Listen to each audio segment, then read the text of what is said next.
The book is actually, well, I can show you. Let's see, Craig. No, I'll actually hold this one's a little bit larger here. Fortunately, it's actually on display. If you can see this, it's in display. They have, I think, volume 2 is on display right now. They have a large plexiglass-covered exhibit case. The book is open. They periodically turn to a different bird, and so they rotate the volumes out.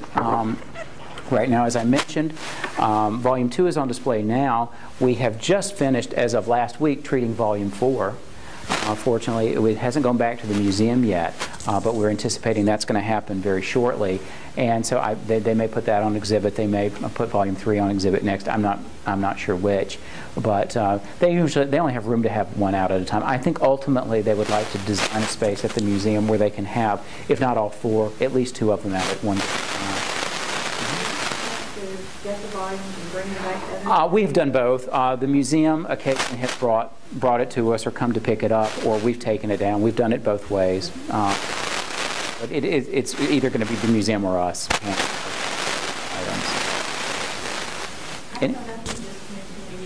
Yes. Illustrating the love the double elephant folios had received. I'm sure you were aware of it, or somebody that was the cardinal plate was punched for transfer. Somebody, outlined it, pricking the right. Yes, we did. Yeah, we did see that. And actually, I guess we can tell everybody now your role in that, since you've opened up the subject a little bit.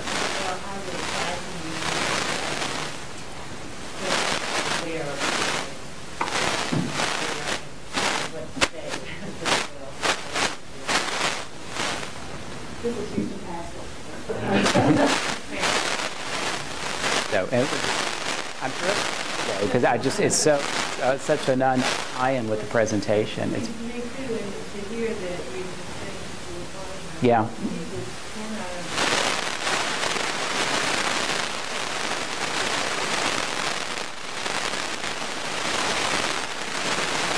Yes, absolutely.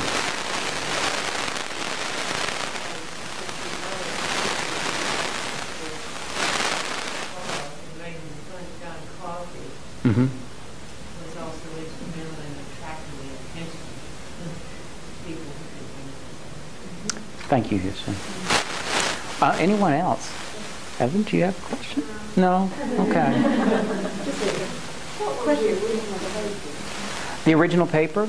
The original paper was produced by the Watman Company, and actually, I'll talk about that just a little aside about that.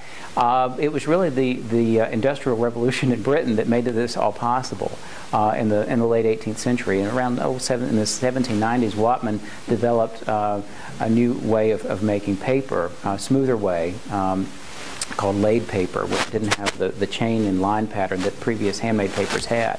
And he was able to do it on a larger scale.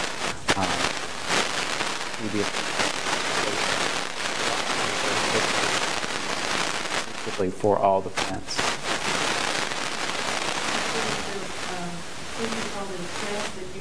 Mm-hmm. How long would you need to leave something in there to? It could be anywhere from overnight to a week or two, periodically checking on them.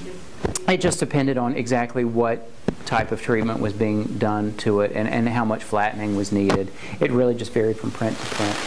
And it actually didn't hurt under intense pressure, but just for a long period of time. If you were doing something else, the ones you'd gotten done far can just stay under pressure to keep them flat, keep them relaxed, and so they're not being affected by the environment. The weather we're having now is a perfect example of that. It's very dry outside. The humidity is way down, and the paper will tend to react differently than when it's very warm and moist in summer. So keeping it in sort of a stable environment for as long as possible is really beneficial to the paper, and it helps in the binding process. Sharon? You mentioned the difference of what you said, wheat starch based and rice starch. There is not a huge, it's mainly just an interdepartmental preference with that. They're both natural starch paste. They both essentially have the same working properties. We just habitually use rye starch in the book lab. The paper lab tends to prefer the wheat starch. There's no particular reason one way or that's a, yes, sir. Did you mention who the subscriber was for this set? I actually do not know who the original subscriber. I'm sure there is a record, but I had that was information provided actually from by Bill Brown, just mentioned, and in the list he provided, I did not see who the original subscriber was. I believe they actually may have even bought it at auction or something, and I think they got it in New York. To tell you the truth, I think that there is a list of the original subscribers. So we could probably down, and one of them, they either bought it directly from that subscriber or that subscriber auction. And I don't know exactly when what happened to the two plates, whether they were never in the subscription or whether they were sold or stolen from that subscription prior to 1846, in the 8 years between the time the subscription was completed and the time that North Carolina bought it in 1846. That would, I'm sure it's in the research somewhere, but I, right off the top of my head, don't know. It would be fascinating. Yeah, and again, there is sort of some haze as to exactly what. The name of it is the double elephant folio. Yeah, actually, I'm glad you brought it. We do have, Sharon actually brought out some Audubon-related titles, if any, that are available here in the library. If anybody wants to check those out. One title we do not have here that we were discussing prior to the talk, a new publication by Hart Davis called Elephant. I believe it's the making of Audubon's Birds of America.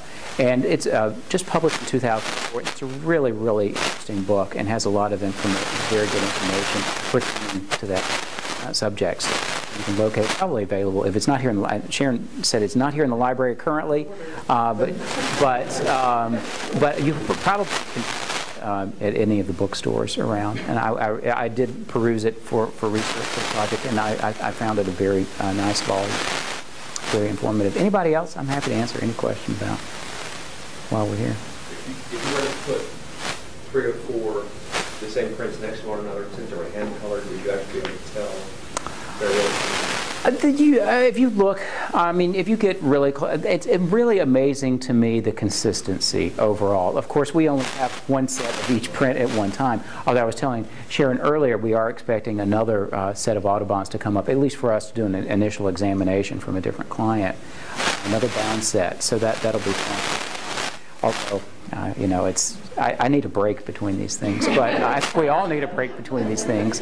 We love them, but it's a lot of work. But seriously, to get back to your question, I'm really amazed at the consistency in looking and the quality of it. As I mentioned earlier, they would pass from person to person in the colorist's room, and each colorist would be responsible for one particular area, say the greens of the grasses, another for the browns and the feathers, so that they would really be able to hone in and specialize on that. And because these were printed in black and white, they are copper engravings and aquatints. They're printed in black and white, and then the color is painted, is superimposed over top of that. But it is really having the opportunity to really get on top of them and look at them. I find the consistency remarkable. I really do, considering how many were produced and the scale produced. Anyone else? No? Well, thank you so much. Oh, my pleasure. My pleasure.